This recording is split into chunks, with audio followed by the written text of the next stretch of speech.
नमस्कार, मी सुनीता।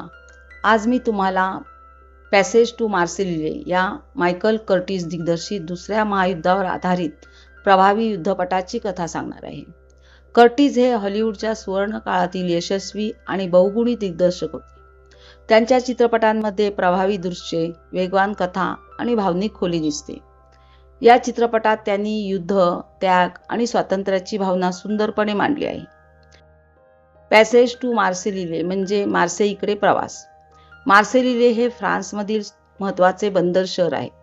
दुसऱ्या महायुद्धाच्या काळात ते स्वातंत्र्य, पलायन आणि नव्या सुरुवातीचे प्रतीक मानले जाते। पण हा फक्त एका ठिकाणाकडे जाणारा प्रवास नाही, हा गुलामीतून स्वातंत्र्याकडे, अन्यायाविरुद्ध उभा राहण्याचा आणि मनातील बदलाचा प्रतिकात्मक प्रवास आहे।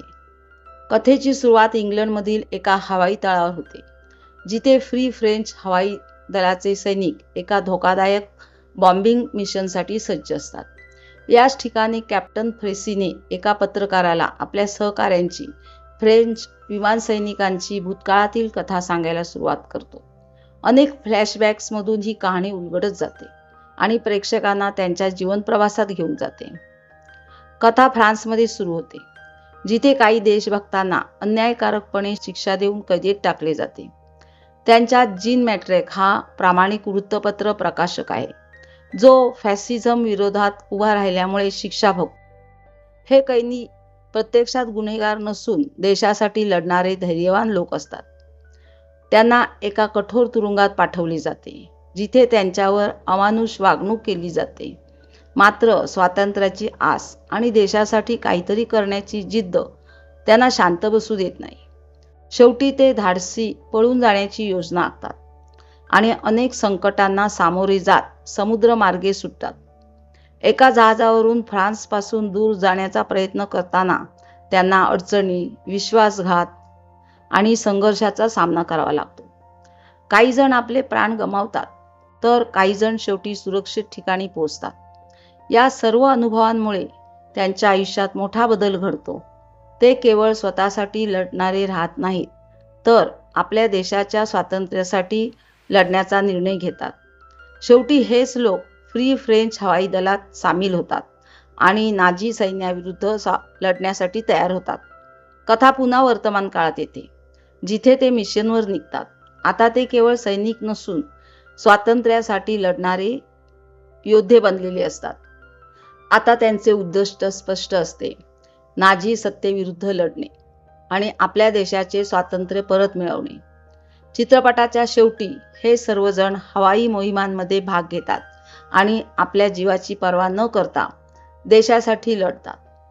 ही कथा केवळ युद्धाची नाही, तर अन्यायाविरुद्ध बंड, स्वातंत्र्यासाठी संघर्ष आणि मानवी धैर्याची प्रेरणादायी गाथा आहे। मायकल कर्टिस यांच्या दिग्दर्शनात फ्लॅशबॅकची शैली अत्यंत सहज आणि प्रभावीपणे वापरली आहे। चित्रपट वर्तमान काळातील युद्ध परिस्थिती सुरू होतो आणि त्याचवेळी एक पात्र भूतकाळ उलगडू लागते। म्हणजे वर्तमान काळ हा फ्रेम ठरतो, तर भूतकाळातील कथा मुख्य कथानक बनते। फ्लॅशबॅकचे संक्रमण सहज आहे आणि प्रकाश सावल्यांच्या वापरामुळे भूतकाळ अधिक नाट्यमय वाटतो। कथा स्तरबद्ध रचनेत उलगडत जाते, त्यामुळे प्रेक्षक हळूहळू पात्रांच्या भूतकाळाशी जोडले जातात। ही रचना केवळ तांत्रिक नसून भावनिकदृष्ट्याही प्रभावी आहे। ती पात्रांचा संघर्ष आणि प्रेरणा स्पष्ट करते। त्यामुळे कथा काय घडलं पेक्षा का घडलं यावर अधिक भर देते। स्वातंत्र्य विरुद्ध कैद आणि वैयक्तिक संघर्ष विरुद्ध राष्ट्रीय कर्तव्य या थीम्स अधिक ठळक होतात। हम्फ्री बोगार्ट हे जीन मॅट्रॅक या पत्रकाराची भूमिका साकारतात आणि ते या कथेचे मुख्य नायक आहेत। सुरुवातीला ते नाझींविरुद्ध बोलल्यामुळे खोट्या आरोपांखाली कैदेत टाकले जातात। सुटकेनंतर तो नाझींविरुद्ध लढणारा वैमानिक बनतो। पीटर लॉरे याच्यासोबत दिसतो आणि दोघांचा जर्मन बॉम्बर विरुद्धचा मशीनगनचा प्रसंग विशेष लक्षात राहतो। त्याच्या व्यक्तिमत्वात धैर्य, दृढ निश्चय आणि देशप्रेम दिसून येते। त्याचा प्रवास सामान्य माणसापासून देशासाठी लढणाऱ्या योद्ध्यापर्यंतचा प्रेरणादायी आहे। स्वातंत्र्यासाठी जीवाची बाजी। क्लूड रेन्स यांनी साकारलेला कॅप्टन फ्रेसीने सुरुवातीला कठोर अधिकारी वाटतो, पण पुढे कैद्यांच्या धैर्याने प्रभावित होत त्याच्या मनातील कर्तव्य आणि मानवी मूल्यांतील संघर्ष उलगडतो. तुरुंगातून पळून जाण्याचा प्रसंग खूप तणावपूर्ण आहे. प्रत्येक क्षणी पकडले जाण्याची भीती असल्यामुळे प्रेक्षकांची उत्सुकता टिकून राहते. हा त्यांच्या धैर्याचा आणि स्वातंत्र्याच्या तीव्र इच्छेचा प्रभावी नमुना आहे. समुद्रातील प्रवास आशा आणि भीती यांचा संगम दाखवतो. एका बाजूला स्वातंत्र्याची आशा तर दुसऱ्या बाजूला संकटाची भीती. यातून त्यांच्या मानसिक संघर्षाचे चित्रण होते. हवाई युद्धातील दृश्ये देशासाठी दिलेल्या अंतिम बलिदानाची आठवण करून देतात. पात्रे जीवाची पर्वा न करता लढतात, ज्यातून त्यांचे देशप्रेम आणि कर्तव्यनिष्ठा स्पष्ट होते.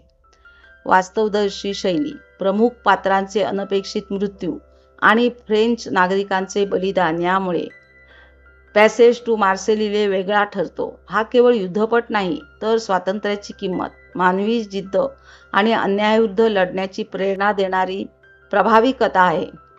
अशा आणखी थरारक कथा पाहण्यासाठी चॅनलला सबस्क्राईब करा आणि व्हिडिओ आवडला असेल तर लाईक करा.